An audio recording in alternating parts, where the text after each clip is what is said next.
Alright, so first thing I'm doing here is picking a textured brush. That's the brush I'm going to be using for the entire video. I was going to go in and go over your lines with it, but that seemed like a little much. So we're just gonna leave them as they are. Alright. Picking a color. Mostly going to be doing this in black and white because I'm gonna be doing values and shading. What I'm doing right now though is creating my mask. Zero opacity on my brush. I'm just going in, try to use the same opacity and set an area for me to paint on.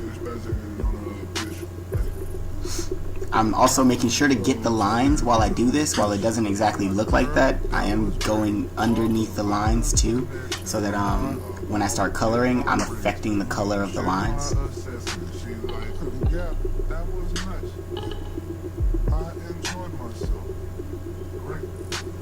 And what's important is I'm about to start shading and laying values. It's important to know the difference between those two things when you work. It doesn't matter which order you do them in, but it's important to know the difference. Values are the base darkness or lightness of something, whereas doing shading is just seeing how light interacts with that base value, with that base color, or with that base darkness, I should say. I picked a light direction coming from behind him, and I'm alternating my brush size, turned on opacity, pressure opacity, and just going through where I know different parts of the facial plane are. Also, always add some shadow to the hairline because it's always there. Every time I'm laying down a shadow, I'm like thinking about where the light is hitting something else and causing a shadow.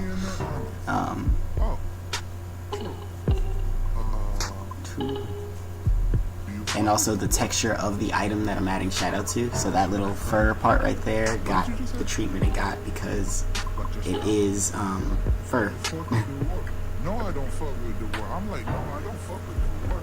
Also, when you add those little lines into, like when you add with your line art, when you add a crevice or a squiggly line somewhere, you're saying that is a shadow in itself. So like in your original painting, you just kind of like put a shadow over top the crease, but the crease already defines the rules of the shadow, you know. So usually where something is jutting up, there will be light, and then right directly underneath and behind it there will be shadows, which is what I tried to show up there. Also, the tighter something is to itself, the tighter something is connected to something else, the darker the shadow will generally be. And that's usually shown off most by like near crevices and creases, but like underneath these arms and where the arm folds and all that, those shadows will be darker than shadows that are just, or like they'll be darker than shadows that are just around.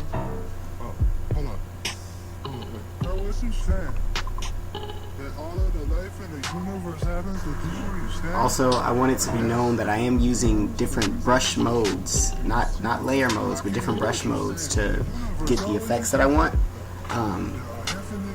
Since I'm doing this all on one layer, and this isn't recommended, by the way. This is something to do when you're just testing yourself out or doodling or whatever.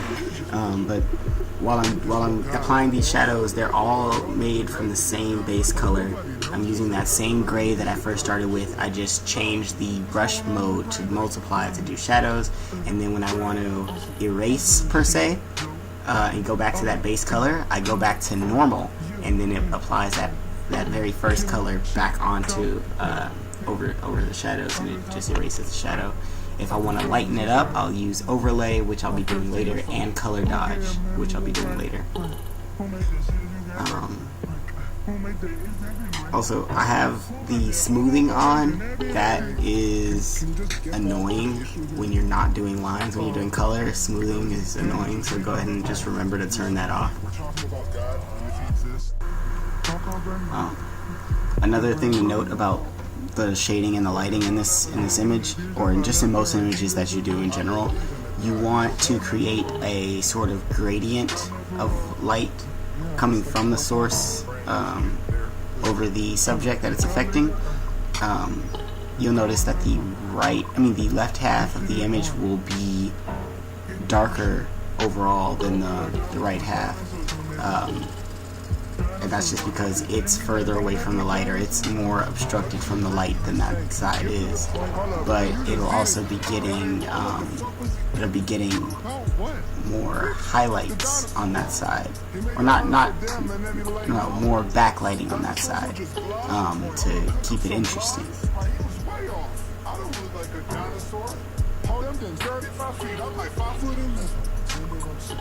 Right here I was kind of playing around with how I wanted to do color dodge and overlay, and as a general rule for myself, I do color dodge on a separate layer above the line art, so that if there's an intense light, that's the only thing I use color dodge for. If there's an intense light, it actually starts to take away the form of the image, the lines. It starts to eat away at that. Whereas if it's just a less intense or a softer light, then I'll use overlay on the value and shading layer to showcase that.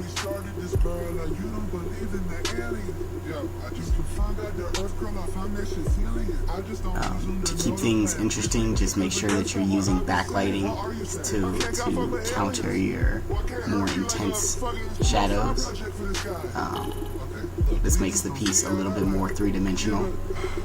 Even if your style is going for 2D, things look better when they feel like they exist outside of the background of the image that they're on, unless that's 100% the intent. Like Doodle Bob from SpongeBob was 100% intended to be a 2D figure in a 3D world, a kind of 3D-esque world. And so he didn't obey the rules of lighting, but everyone else, when they tried to, they generally did. And right now I'm about to start doing the color. I do color all together unless there's like special cases like eyes or teeth. Sometimes when I need to, I will do eyes and teeth on different layers because I do a lot of effects to them. But for the most part, I do all my colors on one layer, and then I'll do effects on other layers. We can get half pepperoni and half of whatever you like. Ew. I can't have that shit in the same box. Seriously? Yeah, is that against me? No, I noticed that your shirt was originally stark white. When I'm doing colors, I don't like to use black and white for colors. I usually try and do something like a deep brown or a deep blue or something. And for white, I try to do a really light blue or a light yellow or something. Whatever color something along the lines of whatever color either the surrounding clothing is or whatever color the lighting is. I'll do an extreme light version of that for my whites, and just whatever works for my blacks. Like I'll try to just do a really dark brown or something like that. But I try to stay away from black and white as a general thing. If you've done your shadows with a textured brush, and even your base, like painting mask area with a textured brush, you can honestly use any other brush, including the hard round, no opacity, just straight hard round brush, to fill in colors. Sometimes that's easier on larger pieces because it's less laggy. And the effect is still the same. You'll still end up with a textured pattern because the shadows are textured and the lighting is textured. I was trying to fix the hard effect of the color dodge area, that intense light, and I was trying with opacity, but then I switched to just changing the color of it to the color of my light, because while it's white, it's harsh. But when I change it to like a sunlight color, then it kind of goes with the rest of the tones that it's affecting.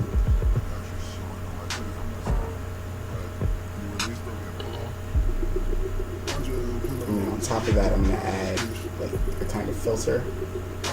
I'm just gonna make one up on the spot. I tend to do that when I'm finishing up a piece, just make up a filter.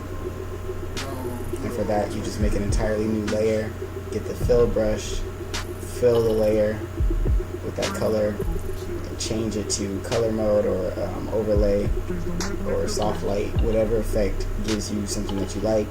Adjust the opacity of it, and then just work on the select it and edit the vibrance of it or the contrast or something until you and just play around with those settings until you get something that you like.